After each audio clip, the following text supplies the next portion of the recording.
qua c'è stata una pronunzia popolare massiccia, il 72%, addirittura Catania è la città dove il no ha stravinto rispetto a tutte le altre città, perché c'è stata una rivolta di popolo che non può essere, come posso dire, accreditata a favore di un partito o dell'altro, cioè che abbiamo vinto noi, ha vinto il popolo siciliano e ha vinto il popolo italiano, che ovviamente si è ribellato alle imposizioni. Il dato siciliano è eclatante.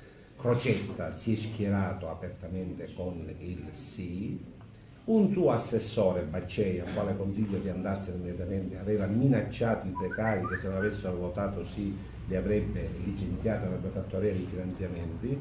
Io penso che Crocetta se ne debba andare. Renzi, avversario politico, ma ieri sera ha dato un segnale di dignità perché ha detto ci ho messo la faccia e me ne sto andando. Crocetta se ne dovrebbe andare perché ci ha messo pesantemente la faccia e ha detto che il sì era il sol dell'avvenire. Quindi io ritengo che al di là delle appartenenze, io ho fatto un post su Facebook, non so se l'avete letto, in cui dico che si è creato un grande fronte patriottico